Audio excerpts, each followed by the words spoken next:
Depuis, je suppose que Nadège a gardé son trophée dans un écrin. Et moi, j'en garde une blessure profonde. Je crois savoir, d'après Facebook, que la coquine, depuis, a connu d'autres hommes. Mais elle a également sérieusement vieilli. Bien fait.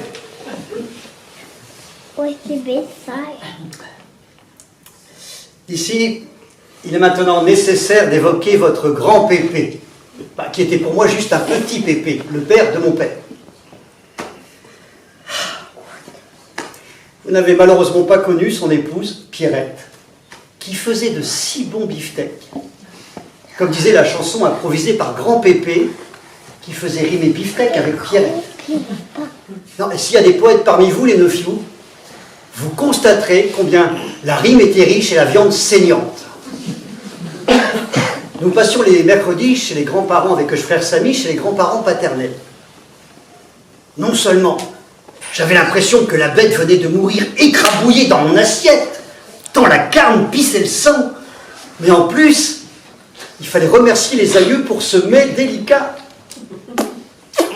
En plus de devoir à mon grand-père la découverte que les petits pois sont rouges, pas verts, je me devais de répéter, à la demande de Grand Pépé, « Merci Pépé », qu'on dit.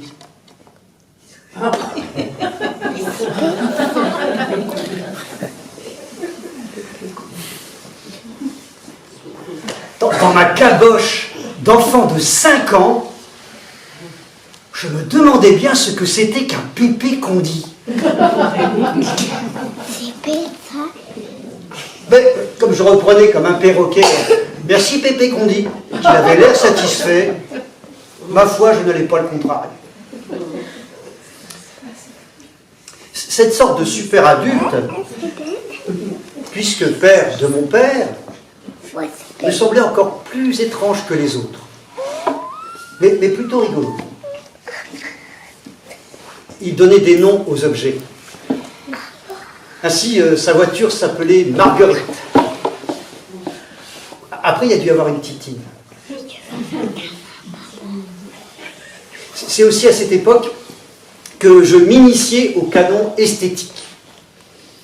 En effet, en plus de nous faire bien dire bonjour à la dame et au monsieur, avant de sortir nous promener, les grands-parents coiffaient frère Samy et moi. La chose faite, ils nous gratifiaient d'un « Comme ça, tu es beau !» Étant d'une logique implacable, j'en avais conclu que le reste du temps, j'étais moche.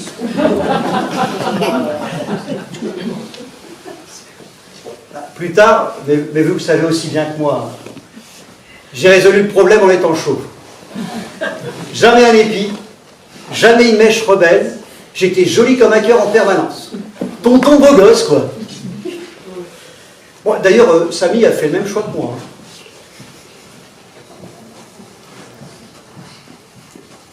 En parlant de Tignasse, ayant été très tôt soumis au joug de l'injustice, ayant le besoin de faire ma place entre deux grands frères, nous avons 7 ans d'écart, Sorette Blandy n'était pas encore là.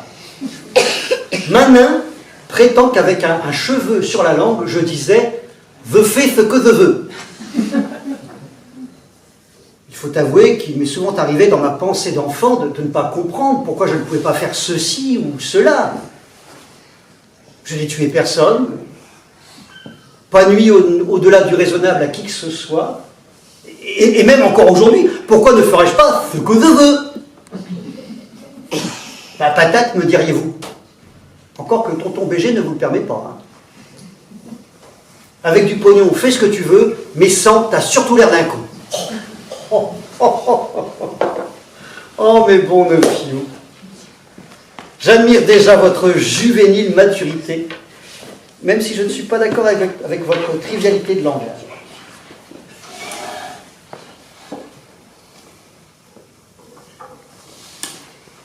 Les mercredis chez les grands-parents étaient particuliers. Je dois à Mémé Pierrette, retraitée du conservatoire de musique, ma prédisposition pour cette discipline. Je ne joue d'aucun instrument. Samy en pratiquait un pour la plus grande joie des voisins. Il avait fait des percussions. Il est toujours très obéissant, répétait dans le fond de la cour quand Schmer assourdi lui disait d'y aller. Je crois pouvoir dire que le voisinage du temps de notre enfance a vécu en fanfare. Bon, je vous épargne les bruits de nos pleurs quand notre chat noir Falgarde s'est fait écraser. Une vraie tragédie, à tel point que M. Gendarme, à l'époque retraité de cette noble institution et plus proche riverain, était venu sonner pour apprendre la triste nouvelle et enterrer l'animal au pied du cerisier au fond du jardin. Samy ne l'a jamais ressuscité, non, malgré ses grands coups de baguette. Hein. Mais l'arbre donnait de très beaux fruits. Par contre, je vous reparlerai du théâtre des Gugus et de la carriole sur les jantes faisant un de ces raffus. Jour de repos scolaire, Mémé Pierrette corrigeait donc les devoirs de solfège de son petit-fils. Et elle lui gueulait dessus, à vous en faire perdre l'oreille absolue.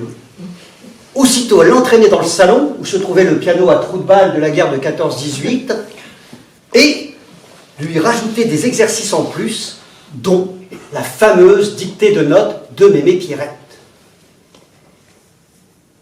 Contrairement à la chanson de Pépé Condy,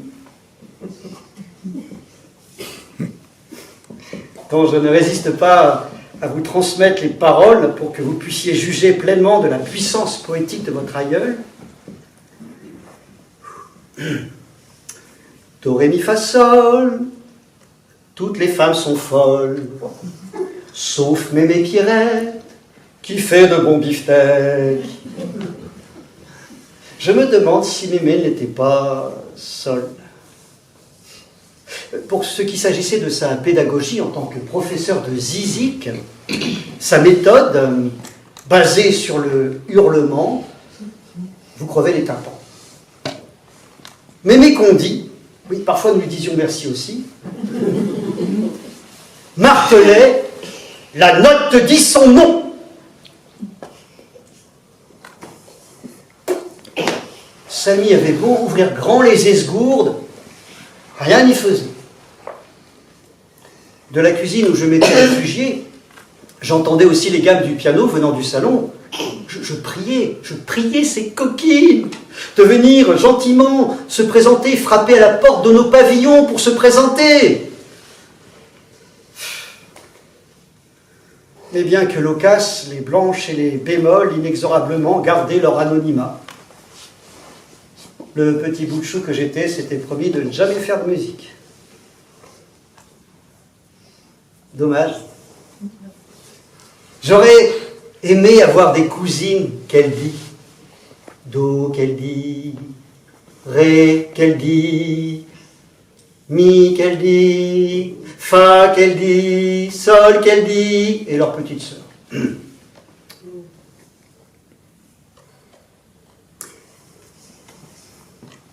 Pourtant, Samy était du genre à l'écoute, voire à prendre les remarques au pied de la lettre.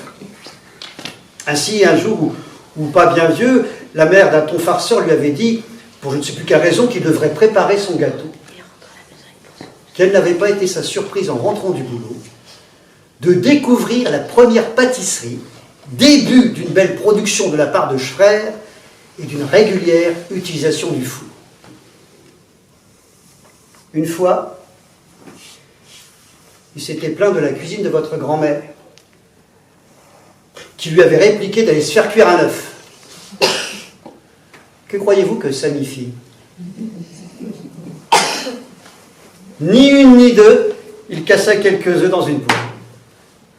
C'est depuis cette omelette fondatrice qu'il prit l'habitude de se préparer de bons petits plats quand ceux de Manin ne l'inspiraient pas. Et cela arrivait souvent. Combien de fois de mon adolescence à ma majorité, j'ai louché sur ces préparations. Bon, nos parents trouvaient parfois aussi leur intérêt à ce que nous obéissions scrupuleusement à leur taquinerie. La mère, en plaisantant, avait dit à Sally de laver le carrelage et découvrit en revenant une surface en train de sécher. Idem le dimanche où nous étions venus chahuter dans le lit conjugal, comme tous les dimanches, et où elle nous enjoignit d'aller lui faire un café. Encore une fois, les petits bouts de cul que nous étions avons fait bouillir l'eau sur le gaz pour remonter avec un plateau le kawa dans la chambre parentale. Un autre dimanche où je m'apprêtais à saccager leur grasse matinée, la porte était restée obstinément fermée.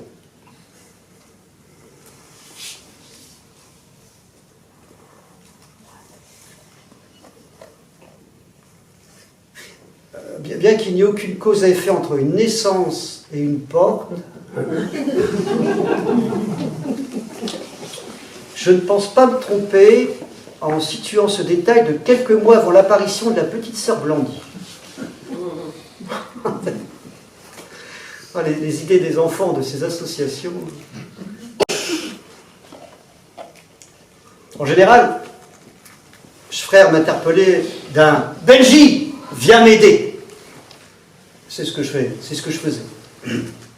Je me souviens qu'alors que j'étais encore en primaire, les parents, toujours facétieux, m'avaient dit de me débrouiller tout seul le samedi matin pour aller à l'école.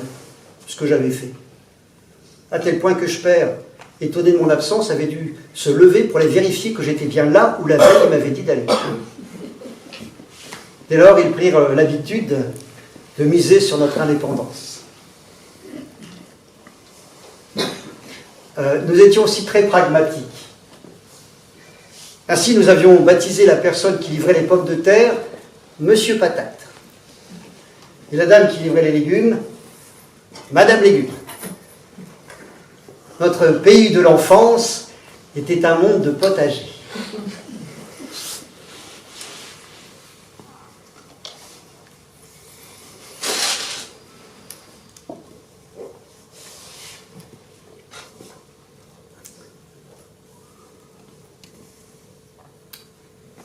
À travers le prisme des années, on peut se demander si un pépé qu'on dit n'était qu'une histoire de remerciement. Je pense pouvoir me vanter, mes chers nephews, d'être le seul parmi ses descendants, un peu de rébellion ne fait pas de mal, à lui avoir dit « Pépé, t'es un con ».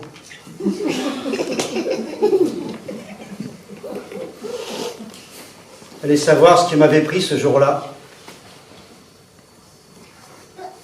Il m'en reste plus la sensation que la raison pour laquelle avait surgi à l'époque ce qui sortait de la bouche des enfants. Un sentiment d'une injustice extrême qui m'avait fait pousser ce cri du cœur. J'avais pris aussitôt une claque. Toute vérité n'est pas toujours bonne à dire. Mis au coin, visage face au mur. Si j'avais le malheur de diriger la tête vers la salle, vers la pièce, j'avais le droit à un « Tourne-toi, t'es pas beau !» J'aurais pu me recoiffer. Hein. Mais sur ce coup-là, même un peigne n'y pouvait rien. Encore une fois, je m'aperçus qu'au contraire d'être un état, c'était la situation qui faisait la beauté.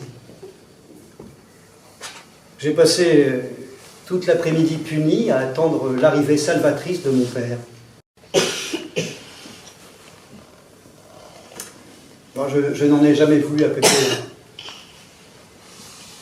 Limite, je me demande si je ne devrais pas honorer sa mémoire d'un « Merci Pépé » qu'on dit.